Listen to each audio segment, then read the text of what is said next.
오늘 우리에게 주시는 말씀은 신약성경 마태복음 13장 31절과 32절입니다.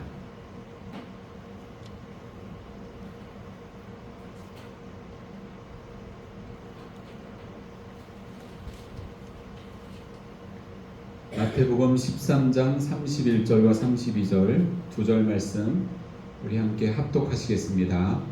또 비유를 들어 이르시되 천국은 마치 사람이 자기 밭에 갖다 심은 겨자씨 하나 같으니 이는 모든 씨보다 작은 것이로되 자란 후에는 풀보다 커서 나무가 되매 공중의 새들이 와서 그 가지에 깃들이느니라. 아멘. 할렐루야. 주님을 찬양합니다. 우리 서로 돌아보시면서 인사 나누시겠습니다. 잘 오셨습니다. 우리 형경제 몸이 아픈데 이렇게 아픈 몸을 이끌고 왔는데 그럼 많이 기도해 주시기를 바랍니다.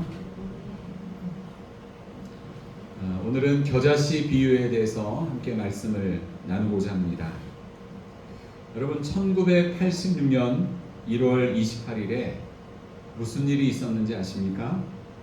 미국의 우주왕복선 챌린저호가 발사된 지 73초 만에 공중 폭발해서 우주선에 탑승했던 승무원 7명 전부가 다 사망하고 말았습니다.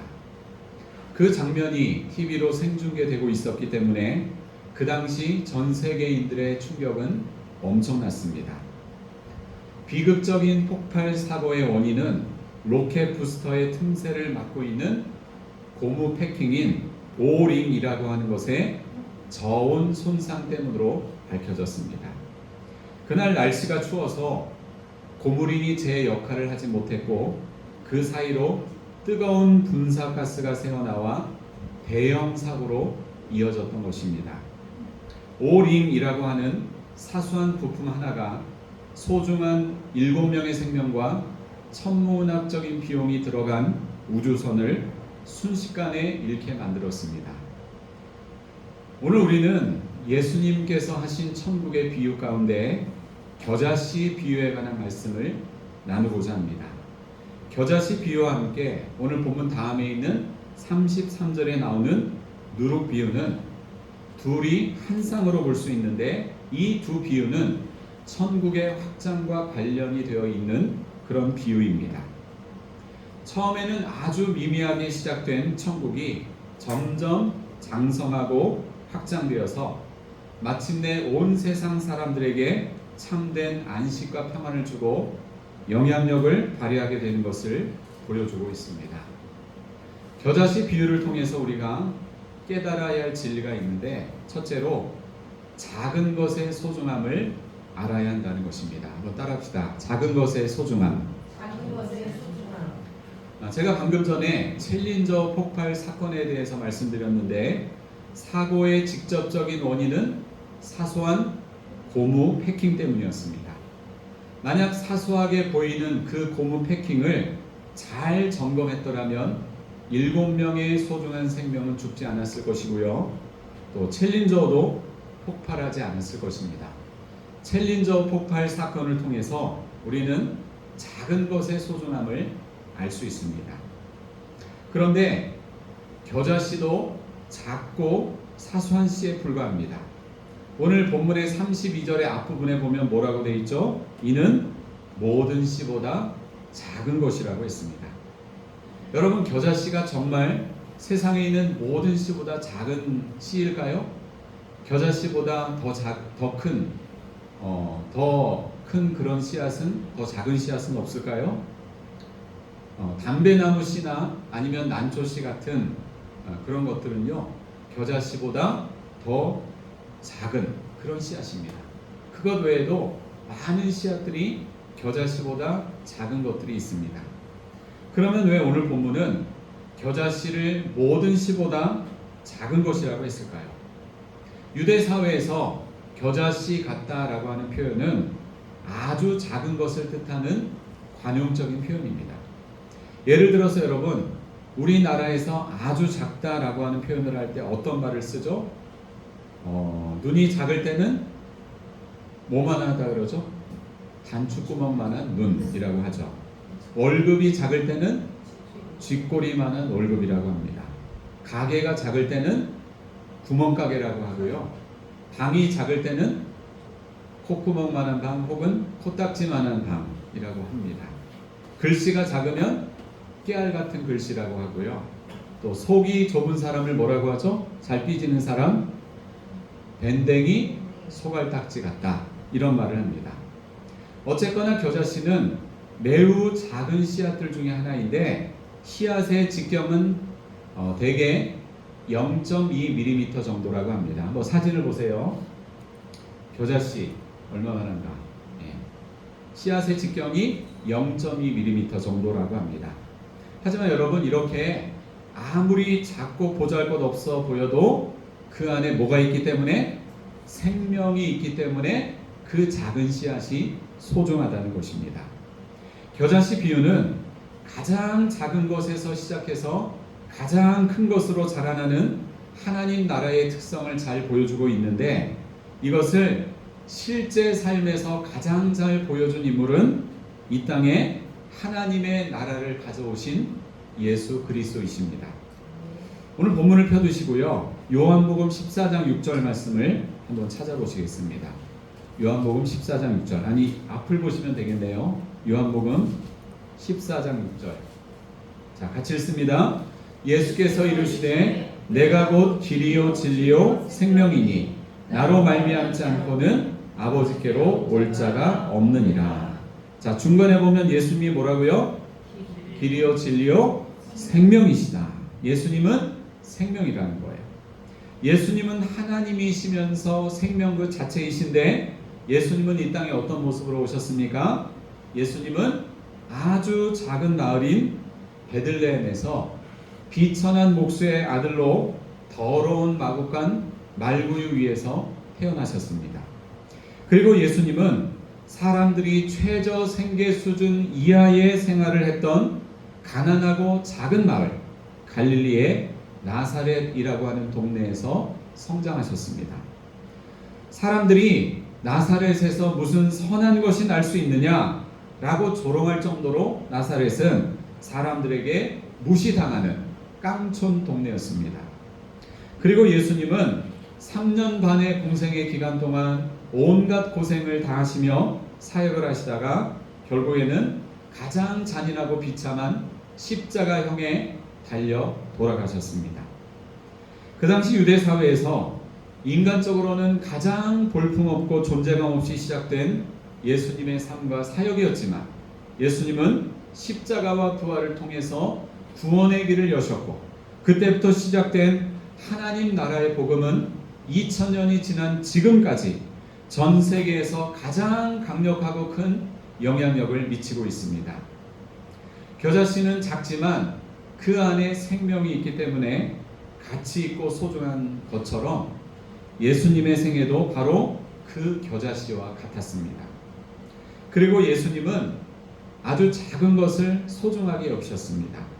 가난한 과부가 드린 2렙돈의 아주 작은 헌금을 보시고 다른 사람보다 이 여인이 많이 넣었다 라고 말씀을 하셨고요, 길 잃은 한 마리 양을 소중히 여기셨습니다. 하나이가 가져온 정말 간에 기별도 안 갈 만한 보리떡 5개와 물고기 2마리를 소중히 여기며 축사하셨고, 작은 자 하나에게 주는 냉수 한 그릇도 가볍게 여기지 않으셨습니다.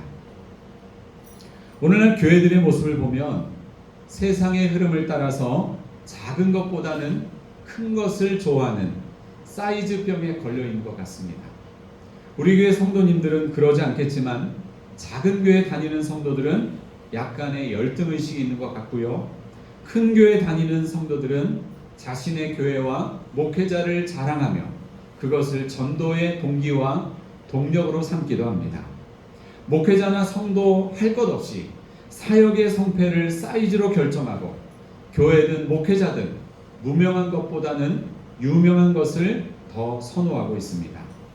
사랑하는 여러분, 예수님께서 작은 것의 가치를 보고 소중히 여기셨듯이 우리도 작은 것의 가치를 보고 소중히 여기는 자가 되었으면 좋겠습니다.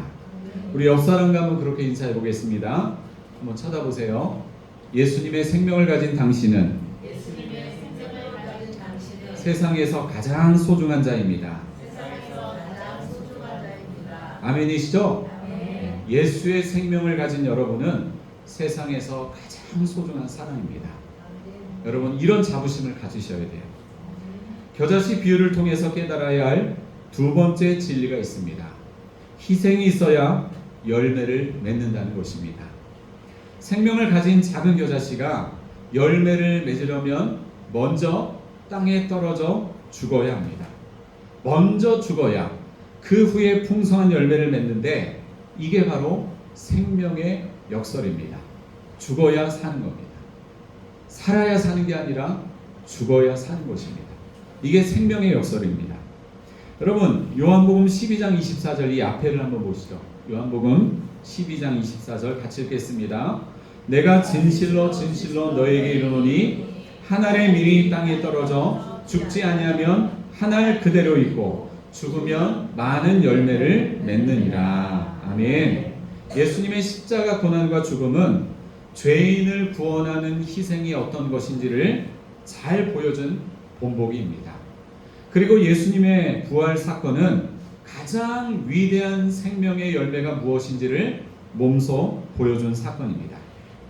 여러분 푸른마을 교회가 왜 존재해야 하고 여러분은 왜 이 교회의 성도로 존재해야 합니까?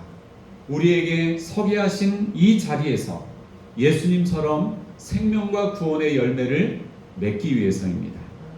지금 당장 우리 눈앞에 아무런 열매가 잘 보이지 않는다 할지라도 하나님께서 언젠가 열매 맺게 하실 그 때를 바라보고 소망하며 우리는 오늘 한 알에 썩어지는 죽는 씨앗이 되어야 할 줄로 믿습니다. 한국 CCC의 설립자인 김준건 목사님이 예수 칼럼이라고 하는 그 책이 유명한데요. 그 내용 가운데 미랄의 길이라고 하는 그런 제목의 칼럼을 썼는데 한번 잘 들어보시기 바랍니다. 미랄은 토양 속에서 썩어야 합니다. 썩지 아니하면 살 길이 없습니다. 그것이 미랄의 운명입니다. 예수님을 따르려면 날마다 자기 십자가를 지고 따르라고 했습니다. 우리가 십자가를 벗어버리면 크리스천이 아닌 것입니다. 우리는 십자가를 벗어버리고 따를 길을 모색합니다. 쉽게 믿는 길을 모두 모색합니다. 죽지 않고 사는 길을 모두 모색하고 있습니다. 알게 모르게 의식적으로 무의식적으로 우리는 십자가를 벗어버리려고 합니다. 그러나 그것을 벗어버리는 순간 우리는 그리스도의 제자가 아닙니다. 우리에게는 그리스도의 십자가가 지워져 있습니다. 이것을 상흔이라고 해도 좋습니다. 그리스도가 십자가에 달린 그 상처가 우리에게도 나타나야 합니다. 그리스도를 위해서 내가 울고 그리스도를 위해서 십자가를 지고 그리스도를 위해서 하기 싫은 일을 하고 그리스도를 위해서 일부러 무능해지고 그리스도를 위해서 하고 싶은 일도 안 하고 그리스도를 위해서 손해보고 그리스도를 위해서 내버리는 것이 있고 희생하는 것이 과연 우리에게 있습니까? 미랄은 나뭇잎이 아닙니다. 이 미랄은 향기로운 꽃이 아닙니다. 벌과 나비를 청하여 유혹하는 향기로운 꽃이 아닙니다. 또한 아름다운 열매도 아닙니다. 보잘것없는 미학적으로는 전혀 아름다움이 없는 씨알입니다. 그것은 땅 속에 묻혀 있어야만 하는 숙명을 지니고 있습니다. 이 열매는 밖에 나타나는 것이 아니고 땅 속에 묻혀야 합니다. 그러므로 우리는 사람들에게 유명해지는 것을 추구해서는 안 됩니다. 사람들 앞에서 칭찬을 받는 존재가 아닌 것입니다. 우리는 십자가를 진 족속들이고 미랄이기 때문입니다. 그것이 생명을 지녔다는 증거인 것입니다. 땅 속에 자기 자신이 썩어져야 합니다. 우리는 이 점에 있어서 하나님 앞에 뉘우침을 가져야 하리라고 생각합니다. 사랑하는 여러분, 우리는 눈에 보이는 이 가시적인 세계에서 어쩌면 주목받지 못하는 겨자씨 같은 존재일 수 있습니다. 하지만 보이지 않는 하나님 나라를 사모하며 하나님께서 열매 맺게 하실 그 때를 소망하며 예수님처럼 묵묵히 우리에게 주어진 희생의 길, 십자가의 길을 걸어가야 할 줄로 믿습니다. 내 마음을 드리고 내 시간을 드리고 내 재능을 드리고 내 물질을 드리고 내 기도와 내 눈물과 내 땀과 나의 어떤 것이라도 드려 생명과 구원의 열매를 맺을 수 있다면 우리는 기꺼이 썩어져 죽는 한 알의 씨앗이 되어야 할 줄로 믿습니다. 겨자씨 비유는 희생이 있어야 열매를 맺는다는 진리를 교훈하고 있습니다. 마지막으로 겨자씨 비유를 통해서 깨달아야 할 진리가 있습니다. 하나님의 나라는 계속해서 성장하고 확장된다는 사실입니다. 하나님의 나라는 천국이라고 하는 개념보다 훨씬 더 넓은 개념인데요. 하나님의 주권과 하나님의 통치가 있다면 어디든 하나님의 나라입니다. 오늘 본문의 32절 말씀을 우리 다시 한번 읽어보겠습니다. 32절 시작. 이는 모든 씨보다 작은 것이로되 자란 후에는 풀보다 커서 나무가 되매 공중의 새들이 와서 그 가지에 깃들이느니라. 아멘. 여러분, 0.2mm밖에 안 되는 작은 겨자씨가 자라나 공중의 새들이 그곳에 와서 깃들이는 모습을 한번 상상해 보세요. 어떻게 이렇게 폭발적인 성장의 역사가 나타날 수 있습니까? 겨자씨 비유는 우리로 하여금 하나님의 나라가 엄청난 잠재력과 무한한 가능성으로 계속해서 성장하고 있음을 교훈합니다. 방금 읽었던 이 32절에서 겨자씨가 자란 후에는 풀보다 커서 나무가 된다라고 했는데요. 한번 사진을 보세요. 자, 정확히 말하면 겨자는 나무가 아니라 십자화과 식물의 1년생 풀입니다. 자, 겨자가 뭐라고요? 나무가 아니라 풀입니다. 이스라엘은 우기인 2, 3월에 겨자꽃이 만발하는데 겉으로 보면 제주도의 유채꽃과 굉장히 비슷합니다. 겨자는 보통 키가 2m 정도까지 자라는데요. 큰 것은 저기 보시는 것처럼 3m에서 5m까지도 자랍니다. 그런데 크면서 이 줄기가 목질화되어서 나무처럼 단단해지지만 그렇다고 해서 이것이 나무는 아니고요. 겨자풀이라고 합니다. 겨자풀. 그렇다면 예수님은 왜 이 32절에서 겨자씨가 자라 나무가 된다고 하셨을까요? 이것은 겨자씨의 엄청난 성장력과 확장력 때문인데 겨자씨가 실제로 나무가 됐다는 게 아니라 나무처럼 큰다는 것입니다. 그래서 나무처럼 자란 이 겨자풀에는 공중의 새들이 와서 깃들인다는 것입니다.